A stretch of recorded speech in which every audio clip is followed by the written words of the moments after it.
Bien, esta mañana, si tienen sus Biblias o sus teléfonos, pueden ir al capítulo 1 de los Hechos de los Apóstoles, técnicamente capítulo 1, donde hoy tenemos el privilegio de comenzar una nueva serie. La hemos titulado Poder Hoy,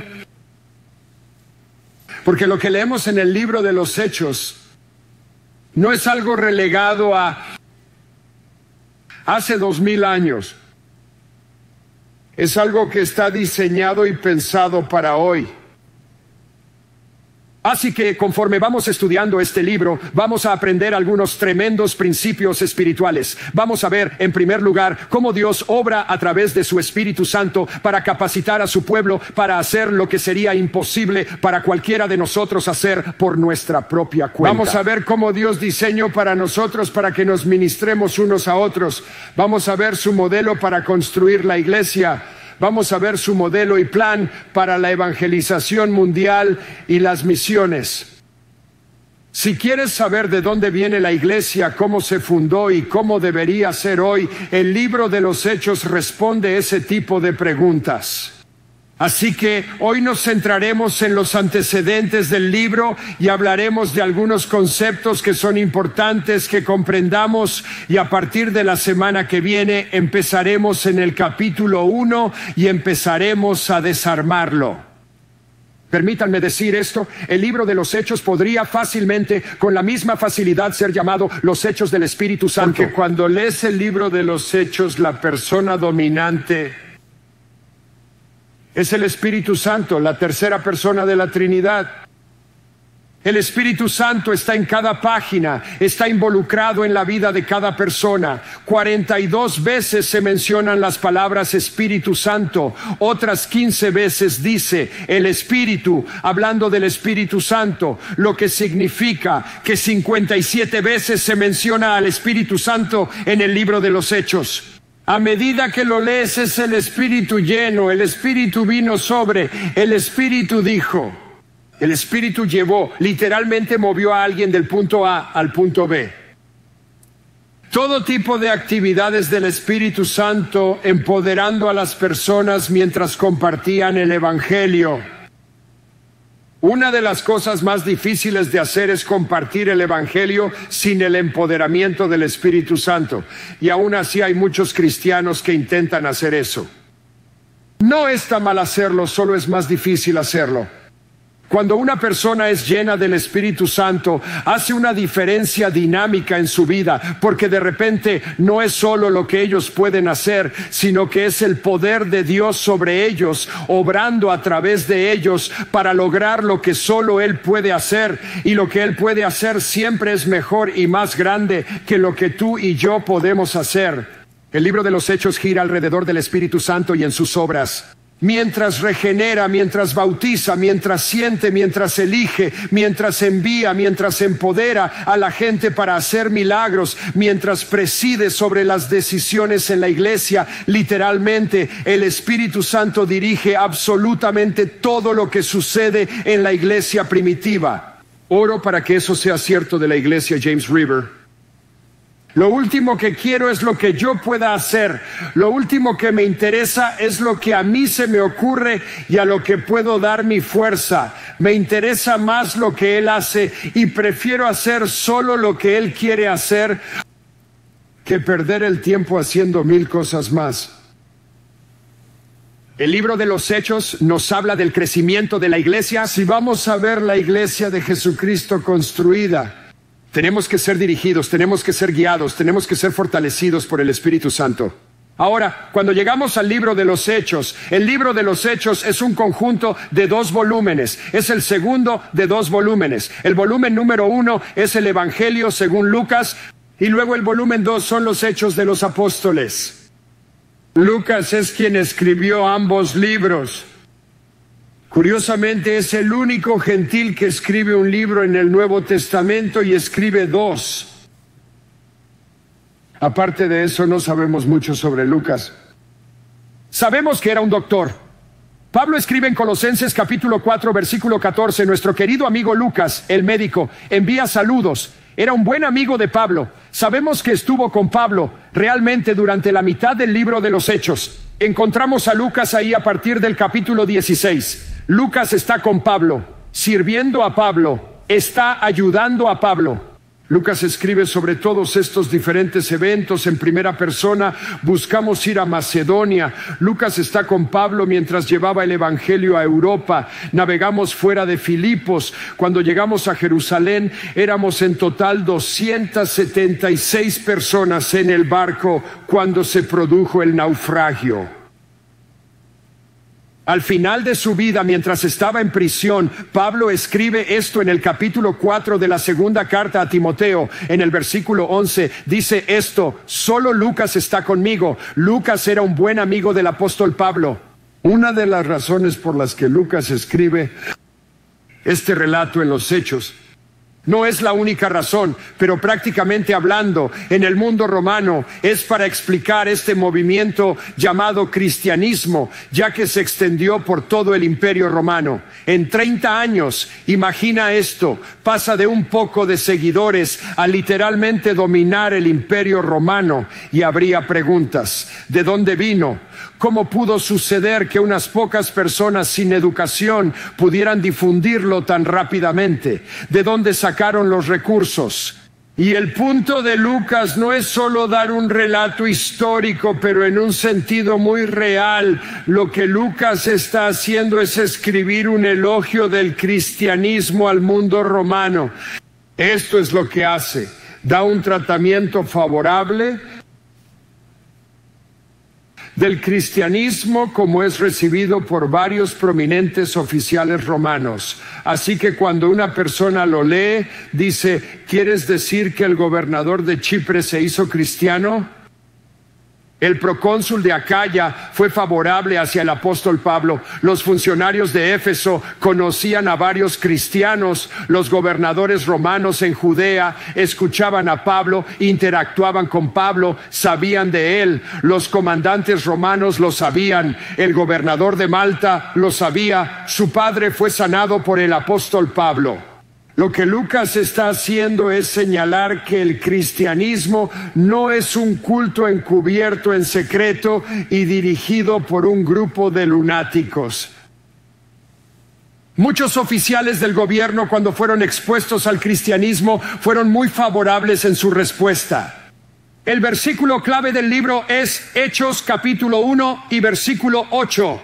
Pero recibiréis poder cuando el Espíritu Santo haya venido sobre ti. Hay un poder que está disponible para cada creyente después de la salvación, que los transformará. Ese verso literalmente también nos da un esquema del libro de los Hechos. La primera parte del libro es: recibiréis poder y seréis mis testigos en Jerusalén y en toda Judea y Samaria y hasta los confines de la tierra. Este es el esquema del libro. Jerusalén y Judea es Hechos capítulo 1 hasta Hechos capítulo 8 versículo 4. Samaria es Hechos capítulo 8 versículo 5 hasta Hechos capítulo 12 versículo 25. Los confines de la tierra son Hechos capítulo 13 y versículo 1 hasta Hechos capítulo 28 y hasta hoy. En Hechos capítulo 1 leemos esto en el versículo 1 del primer libro: oh Teófilo. Lucas está escribiendo a un hombre llamado Teófilo. Probablemente se trata de un funcionario romano. Decimos esto porque en Hechos capítulo 1 o en Lucas capítulo 1 y versículo 3, Lucas se dirige a él como oh excelentísimo Teófilo, que es una frase que Lucas reserva para los oficiales romanos como Félix el gobernador, Festo el gobernador más adelante en el libro de los Hechos. En el versículo 1 leemos esto en el primer libro: oh Teófilo, he tratado sobre todo lo que Jesús comenzó a hacer y enseñar hasta el día en que fue arrebatado. La palabra clave en el libro de los Hechos es lo que Jesús comenzó. Lucas dice: en mi evangelio he hablado de todo lo que Jesús comenzó a hacer y a enseñar hasta que ascendió al cielo. El Evangelio de Lucas termina con Jesús ascendiendo al cielo, y Lucas dice que el Evangelio fue solo el comienzo del ministerio de enseñanza de Jesús y solo el comienzo de los hechos de Jesús. Esto es muy importante que la gente lo entienda. No creo que la mayoría de la gente se dé cuenta de esto. La mayoría de la gente piensa que el ministerio de Jesús terminó en los Evangelios. No es verdad. Los Evangelios fueron solo el comienzo del ministerio de Jesús. Su ministerio de salvación terminó en la cruz. Él dijo que estaba terminado, pero no estaba hablando de su ministerio. El ministerio de la enseñanza, el ministerio de los hechos, las señales y los prodigios sigue en marcha. Jesús no ha terminado con su ministerio de enseñanza. Jesús no ha terminado con su ministerio de señales y maravillas. Jesús no ha terminado de sanar a la gente. Él todavía está trabajando hoy a través de su cuerpo, lo cual es que la iglesia. Somos el cuerpo de Cristo. Escucha lo que dice el apóstol Pablo: no me aventuraré a hablar de nada excepto de lo que Cristo ha realizado a través de mí. ¿Quién es el que da poder a nuestro ministerio? Es el Espíritu Santo. ¿En nombre de quién lo hacemos? De Jesús. Él dice: al llevar a los gentiles a obedecer a Dios por lo que yo he dicho y hecho. Cualquier ministerio del Evangelio es más que una persona hablando. Pablo dice que el reino de Dios no es un asunto de hablar. ¿Es una cuestión de qué? De poder. Desafortunadamente, lo que ha sucedido es que la iglesia en nuestra generación de alguna manera ha llegado a creer que todo es un montón de platica. Sí, es hablar, pero también es poder. Sí, es la verdad, pero también está respaldada por señales y maravillas. Nos hemos alejado tanto de eso que mientras lo digo, muchos de ustedes tienen que detenerse a pensar si esto puede ser cierto, lo que demuestra lo lejos que ha ido la iglesia de confiar en lo sobrenatural. En muchos casos la iglesia se ha reducido a lo que la gente puede hacer. ¡Qué tragedia! Se nota que estoy apasionado.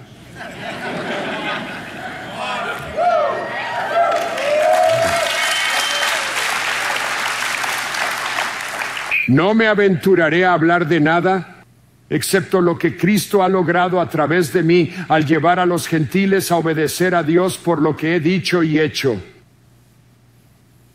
A los corintios les dijo: no he venido a ustedes con palabras bonitas, sino ¿con qué?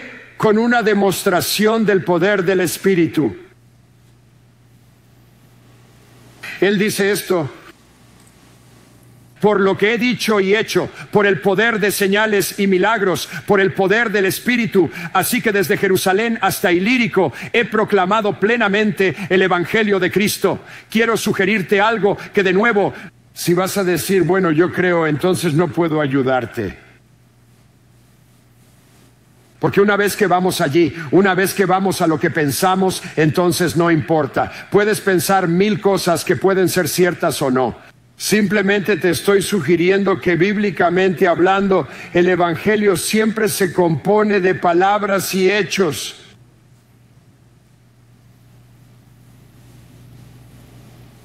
Es el mensaje, sí,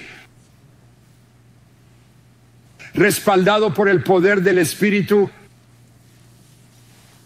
para tocar a la gente en su punto de necesidad, para validar la verdad del Evangelio.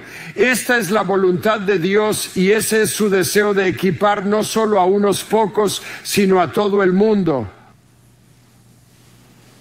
Como dijo un hombre, todos podemos jugar. No es un deporte de espectadores. No se trata de unas pocas personas asombrando a la multitud. Es todo el mundo operando bajo la unción del Espíritu Santo y la sensibilidad al Espíritu. Y en el momento en que el Espíritu te impulse, orar con autoridad y poder mientras demuestras el Evangelio, tanto con palabras como con hechos. Donde quiera que Pablo predicaba, siempre era Jesús haciendo, Jesús enseñando. Jesús está construyendo su iglesia. Jesús sigue enseñando. Jesús sigue haciendo milagros. El Evangelio se proclama plenamente cuando decimos lo que Jesús dijo y hacemos lo que Jesús hizo. Volvamos al capítulo 1 de los Hechos. En el primer libro, oh Teófilo, he tratado con todo sobre lo que Jesús comenzó a hacer y enseñar hasta el día en que fue arrebatado después de haber dado órdenes por medio del Espíritu Santo. ¿Quién dio órdenes a través del Espíritu Santo? Jesús. Lucas añade eso porque quiere que entendamos algo muy crítico sobre el ministerio de Jesús. Mucha gente dice, bueno, Jesús era el Hijo de Dios, por lo tanto podía hacer lo que quisiera. Mientras que eso es cierto en teoría, no es prácticamente cierto en términos de cómo Jesús escogió operar. Aunque era Dios y hubiera tenido la prerrogativa, es coigual con el Padre, coexistente con el Padre. Nunca hubo un tiempo en que Él no existiera. Él funcionaba con el Padre en unidad. Y permítanme decir esto, el Espíritu Santo, el tercer miembro de la divinidad, son coiguales, coeternos, coexistentes. Los tres funcionando en esta hermosa armonía. Pero cuando Jesús vino a la tierra, dejó de lado las prerrogativas y los privilegios de la deidad. Eso es lo que dice el capítulo 2 de Filipenses. A pesar de ser Dios, no consideró la igualdad con Dios como algo a lo que aferrarse. En otras palabras, no se aferró a ella. Dejó a un lado. Esto es lo que significa cuando era el Dios hombre. Era el Hijo de Dios. Era el Hijo del hombre. Y hablando de ser el Hijo del hombre, escuchen lo que dice en Juan capítulo 5. Les digo la verdad, el Hijo no puede hacer nada por sí mismo. Solo puede hacer lo que ve hacer a su Padre. Solo hizo lo que vio hacer al Padre. No actuó unilateralmente. Su obra de salvación en la cruz se produjo porque era el sacrificio perfecto y sin mancha, ciertamente el Hijo de Dios, pero su ministerio se realizó mediante el poder y la unción del Espíritu Santo. Lucas se esmera en explicarlo. He aquí por qué te lo digo. Escucha, si funciona como el Hijo de Dios y cura a todo tipo de personas, es muy impresionante. Quiero decir honestamente, pero nosotros no somos Dios, así que ¿cómo podríamos esperar hacer lo mismo? Pero si como Hijo del Hombre depende exclusivamente de la unción del Espíritu Santo para hacer lo que hace, entonces de repente eso debería evocar en cada persona el deseo de decir, Señor, quiero seguirte. Nos dejó un ejemplo para que siguiéramos sus pasos. Primera de Pedro capítulo 2. Dependía en el Padre, oraba, se levantaba temprano. ¿Por qué? Porque tenía que oír a Dios. Dependía en la unción del Espíritu Santo. Dependía de la unción del Espíritu Santo. Antes de que el Espíritu Santo lo ungiera, no hubo ningún milagro. Lee tu Biblia. Leemos esto en Lucas capítulo 1 en el verso 4. Jesús, lleno del Espíritu Santo, regresó del Jordán y fue guiado por el Espíritu. Él está lleno del Espíritu, es guiado por el Espíritu. Verso 14, Lucas 4, Jesús regresó a Galilea en el poder del Espíritu.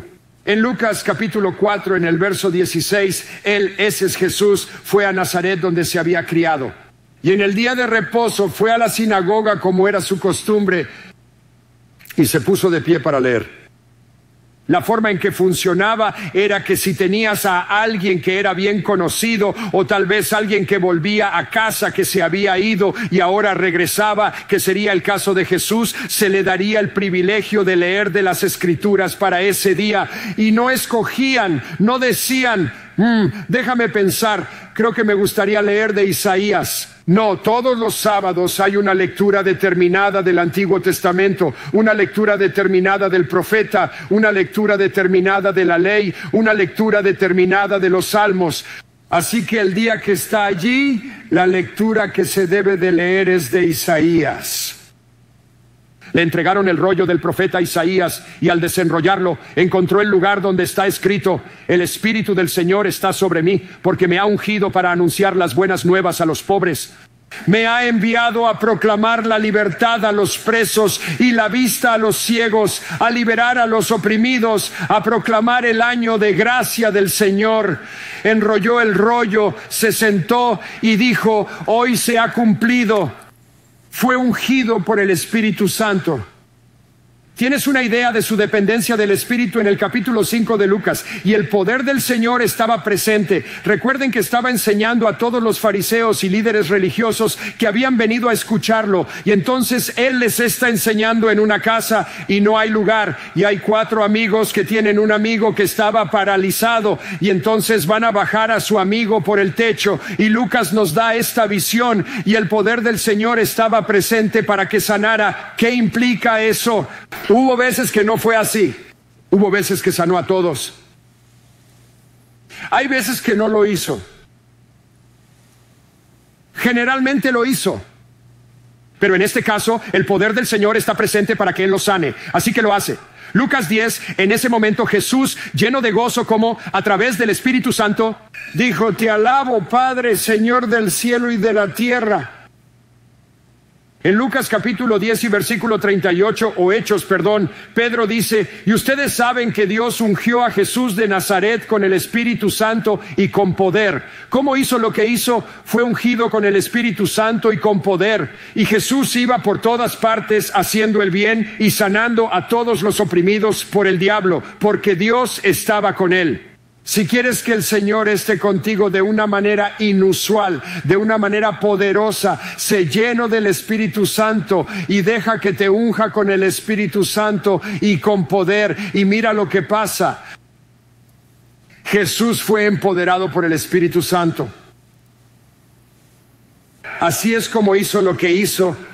Por eso puede decirnos esto en Juan capítulo 14 versículo 12. Les voy a decir la verdad. Cualquiera que tenga fe en mí hará lo que yo he estado haciendo. Hará cosas aún mayores que estas, porque yo voy al Padre. ¿Qué tiene que ver con esto que Él vaya al Padre? Pero te digo la verdad, Él dice en este mismo discurso, tiene 3 capítulos, Juan 14, 15, 16. Es después de la última cena, es antes de ir al jardín. Les está dando una última ronda de enseñanzas. Les dice: os digo la verdad, me voy por vuestro bien. A menos que me vaya, el consejero, el Espíritu Santo, no vendrá a ustedes, pero si me voy, se los enviaré. Ahora déjame llevarte a otro lugar para que veas dónde Jesús fue lleno del Espíritu Santo. Podríamos ir al Evangelio de Mateo, podríamos ir al Evangelio de Marcos, podríamos ir al Evangelio de Lucas, pero quiero llevarlos al capítulo 3 de Mateo. Mateo capítulo 3, esto es justo al principio, justo antes de que comience el ministerio de Jesús. ¿Recuerden a su primo Juan? Sí, había salido al desierto y estaba predicando y llamando a la gente a arrepentirse porque el reino de los cielos está cerca. Mientras está allí preparando el camino para el Mesías, le preguntan: ¿eres tú el Mesías? Él dice: no, yo soy el que prepara el camino. Dice: yo os bautizo con agua para arrepentimiento. Este es Juan hablando. Pero después de mí vendrá uno que es más poderoso que yo, cuyas sandalias no soy digno de llevar. Él os bautizará con el Espíritu Santo y con fuego. Tendrá en la mano un trillo y limpiará su era, recogerá el trigo en el granero y quemará la paja con fuego inextinguible. Jesús vino de Galilea al Jordán para ser bautizado por Juan. Pero Juan trató de desviarlo diciendo: yo necesito ser bautizado por ti. Juan no está hablando de ser bautizado en agua. Juan ya ha dicho: hay uno que viene después de mí y él te va a bautizar con el Espíritu Santo y fuego. ¿Qué está diciendo Juan? No necesito bautizarte, sé quién eres. Eres el Cordero de Dios que quita el pecado del mundo, dirá en Juan capítulo 1. Pero Juan dice: quiero ser bautizado con el Espíritu Santo. Y Jesús le contestó: que así sea ahora, conviene que lo hagamos para cumplir toda justicia. Entonces Juan consintió. Permítanme tomar un momento y hablar de esto, porque esta es una escena muy profunda. Como Juan tiene el privilegio de bautizar a aquel de quien él mismo necesitaba ser bautizado, Juan había profetizado sobre este bautismo de fuego y Juan quería este bautismo. ¿Por qué? Porque Juan sabía que lo necesitaba. Quiero que pienses en eso por un momento. Jesús diría más tarde que Juan era el más grande nacido entre mujeres hasta ese momento. Más grande que Moisés, más grande que Elías. Es el profeta más grande. La gente está saliendo de las ciudades, viniendo al desierto para escuchar a este hombre predicar. Él los reprende cuando vienen, les dice, raza de víboras. ¿Quién les advirtió que huyeran de la ira venidera? Y siguieron viniendo. Y vinieron, y vinieron, y vinieron. Pero Juan dice, necesito ese bautismo con fuego.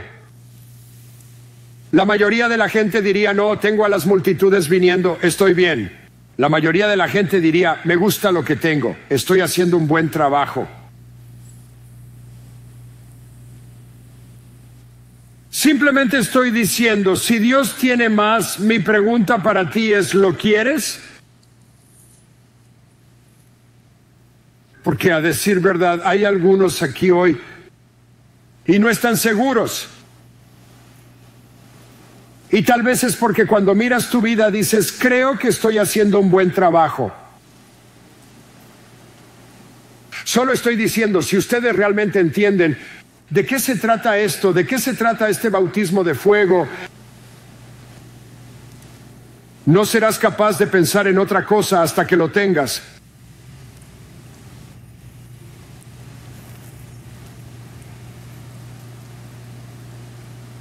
Es una realidad alucinante, de verdad. Juan es considerado el más grande. Pero Jesús dice esto.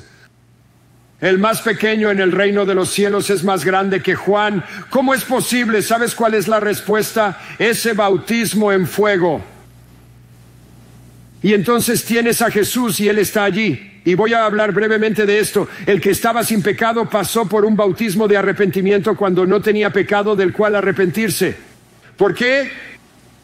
Creo que podemos decir que Jesús nos está dejando un ejemplo para que sigamos sus pasos. Jesús nos está mostrando lo que quiere. No nos va a pedir algo que Él mismo no hará. Creo que eso es ciertamente parte de ello. También creo que hay algo del papel de un intercesor, como Jesús se pone en los zapatos de la humanidad, por así decirlo, en ese momento, como para defender sus casos como si fuera el suyo. Así que en ese momento Jesús es bautizado en agua, en un bautismo de arrepentimiento en nuestro nombre. Y en ese momento lo que sucede es que se abrieron los cielos. Tenemos la tendencia de pensar que es un momento muy suave. Ya sabes, el cielo se retira y la paloma desciende y el Padre dice, este es mi Hijo amado, estoy muy contento con Él. Y pensamos que es como algo muy pacífico y tranquilo. Me gustaría sugerirte que no fue nada de eso. Que en ese momento la palabra roto es la misma palabra usada en Mateo del velo y el templo siendo roto. Es la misma palabra que se utiliza cuando Jesús murió en la cruz y dice que hubo un terremoto y las rocas se rompieron. Es un momento cataclísmico, ya que el cielo es roto en ese momento. Y a partir de este momento, Jesús vive bajo un cielo abierto. Lo que de nuevo te sugiero que es cierto para todos los que alguna vez se bautizan. Hay algo en el hecho de que el cielo se abra sobre tu vida que debería darte muchas ganas de bautizarte si no lo has hecho, y yo te animaría a que lo hicieras. Pero observen lo que sucede en el versículo 16. Tan pronto como Jesús fue bautizado, salió del agua, y en ese momento el cielo se abrió de par en par. De ahora en adelante es totalmente diferente. De ahora en adelante el ministerio de Jesús cambia radicalmente. Y vio que el Espíritu de Dios descendía como una paloma y se posaba sobre él. Y lo que sucede justo después, míralo. En estos versículos, miremoslo en todos los evangelios. Jesús fue conducido por el Espíritu. El Espíritu lo expulsó inmediatamente. Jesús, lleno del Espíritu, fue conducido por el Espíritu. El Espíritu de Dios ahora ha venido sobre él. Y ahora el Espíritu, esto es lo que significa ser. No estamos hablando de la salvación. Estamos hablando del Espíritu de Dios viniendo sobre alguien. Ahora, así es usado, es la idea, la palabra griega de ser lleno del Espíritu, plerau, es de un viento llenando una vela, empujando un barco. Esta idea de conducir no está lejos de eso, que ahora el Espíritu Santo, Él te está conduciendo, Él te está guiando, Él te está dirigiendo, Él te está empujando, Él te está guiando. Estás tan lleno de Él que ahora Él te está moviendo de una manera que tú nunca hubieras sido por ti mismo, muy posiblemente. Volvamos al capítulo 1 de los Hechos. A ellos se les presentó vivo después de haber pasado su padecimiento, apareciéndoseles durante 40 días y hablándoles del reino de Dios. ¿No te hubiera encantado escucharlo durante 40 días mientras enseña a los discípulos, mientras los prepara, les habla, los prepara, les va a entregar todo a ellos? Pasa 40 días después de su resurrección, demuestra que está vivo, demuestra porque ellos van a dar su vida por él. Y Él está vertiendo en todas las cosas que Él quiere que ellos sepan. Y estando con ellos, les ordena que no se vayan de Jerusalén, sino que esperen. ¿Qué esperan? A la promesa del Padre que les dijo: oísteis de mí, porque Juan bautizaba con agua, pero vosotros seréis bautizados con el Espíritu Santo dentro de no muchos días. Qué importante es tener la llenura del Espíritu Santo. Y de nuevo podemos decir que el bautismo, la llenura del Espíritu, viniendo sobre todos sinónimos en el libro de los Hechos. Cuán importante es si Jesús, sabiendo que el mundo está esperando ser evangelizado, dice a los apóstoles: escuchen, ustedes me conocen ahora, han sido salvados, creen, entienden su obra de salvación en la cruz, entienden que ha resucitado, ponen su fe en Él, todos están salvados en este punto. Creo que sucede realmente en ese momento cuando Jesús sopla sobre ellos en Juan 20 y dice: reciban el Espíritu Santo, ahora Él vive en ellos. Así como cuando una persona se salva, Él vive en ti, tú eres el templo del Espíritu Santo, pero hay una segunda obra del Espíritu donde Él viene sobre ti, donde Él te da poder. De eso estamos hablando aquí. Qué tan importante es esto si en vez de que Jesús nos diga: hey, ahora tienes el mensaje, ahora sabes, sal ahí, haz lo que puedas hacer, Él dice: no, espera. ¿Cuánto tiempo? No importa, espera. Necesitas esto, no puedes hacer lo que te pido sin esto. Este es el problema. Demasiados cristianos confían demasiado en su propia experiencia y creen que pueden hacer todo lo que Dios les ha llamado a hacer sin esto. Oye, escucha, yo no escribo las escrituras, solo las enseño. No soy un apologista de una denominación. No estoy diciendo esto porque tengo credenciales con las asambleas de Dios. Lo digo porque esto es lo que dice la Biblia, punto. Es lo que dice.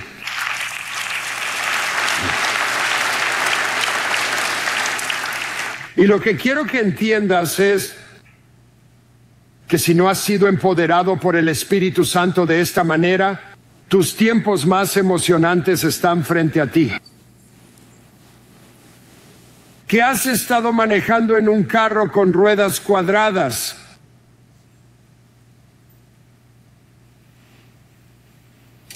Esto es como ponerte en un Ferrari espiritual. Esto está hecho para ir.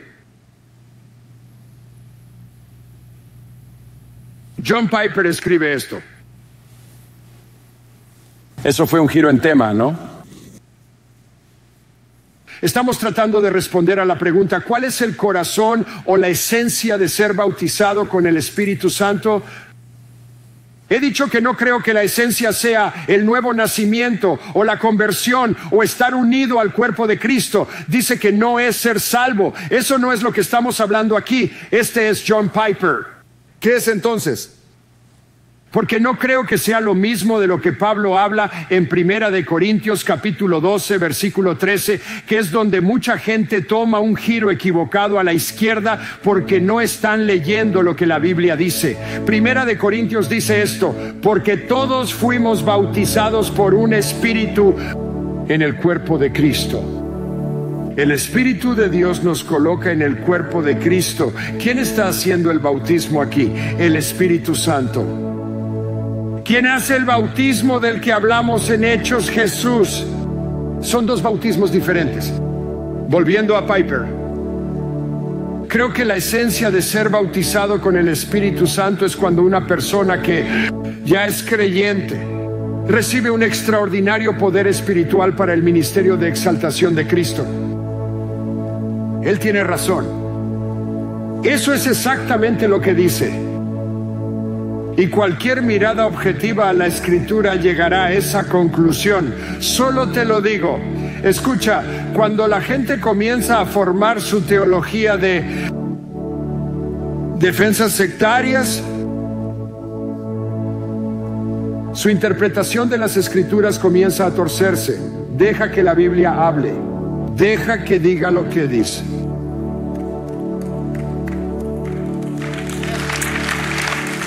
Ahora, permítanme decir esto. La vida cristiana nunca fue diseñada para ser un deporte de espectadores. Nunca fue diseñada. La iglesia no es una sala de espera para el cielo. No estás aquí para esperar a que Jesús regrese. Él te salva con un propósito, ¿verdad?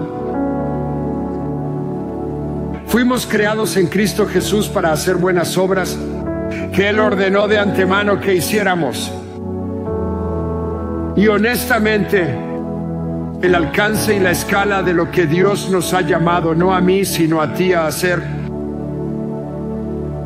está más allá de tu capacidad. Lo que me ha llamado a hacer está más allá de mi capacidad.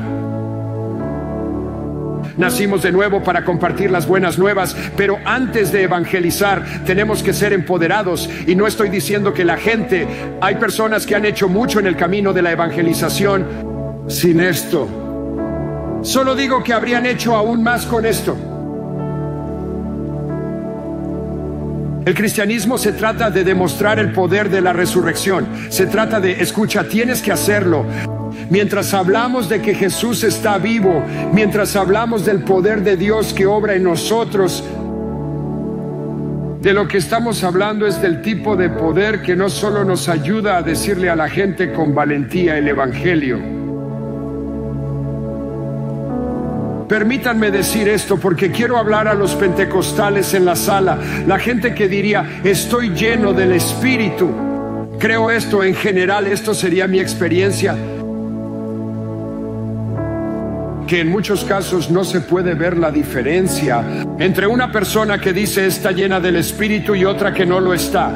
Y sé que me voy a meter en problemas con esto, porque creo que la mayoría de la gente se detuvo cuando hablaron en lenguas y obtuvieron la evidencia física inicial, pero no obtuvieron la última evidencia bíblica, que es el poder.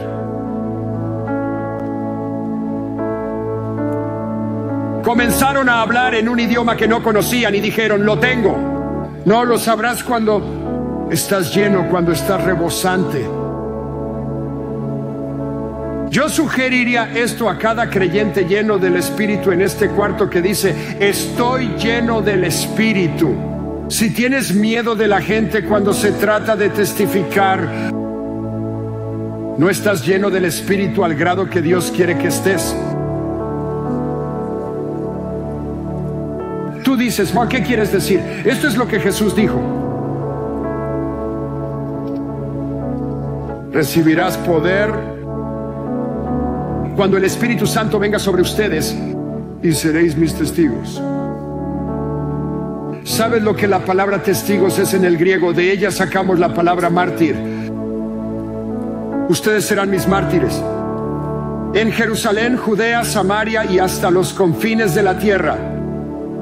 En otras palabras, estarán tan llenos de poder que estaréis dispuestos a hablar con cualquiera, aunque os cueste la vida. pero conozco a mucha gente que habla en lenguas, que están muertos de miedo de cruzar la calle y hablar con su vecino. No pueden estar llenos en la forma en que los Hechos 1:8 está hablando. No te lo digo de mala manera, solo digo que hay más para ti. Y te has detenido demasiado pronto. Pensaste que lo tenías todo cuando no era así, por lo cual que para algunos de ustedes esto no es para tanto, y eso es trágico. Cuando estés lleno a rebosar, tendrás un santo denuedo para hablar a cualquiera, en cualquier momento, en cualquier lugar acerca de Jesús. Y tendrás un poder en tu vida para ver a la gente liberada, sanada y puesta en libertad. Solo digo, de eso estamos hablando. Así que vamos, estoy tratando de conseguir todo el mundo en la misma página aquí, porque honestamente hablamos de que el Señor envíe un avivamiento. Hablamos de ver gente salvada. ¿Quieres saber dónde va a empezar? ¿Quieres saber cómo va a empezar? Cuando Dios derrame su Espíritu sobre este lugar y sobre todos aquí, y estamos tan llenos de Dios que no tenemos espacio para nada más. Y somos tan atrevidos con el Señor que hablaremos a cualquiera, en cualquier lugar, en cualquier momento, con un poder y una unción que agarra su atención y produce una ola de avivamiento del Espíritu a través del suroeste de Missouri. Eso es de lo que estoy hablando. Escuchen, esto es lo que estoy desafiando a todos. No me importa qué trasfondo, de cualquier trasfondo o sin trasfondo, no importa.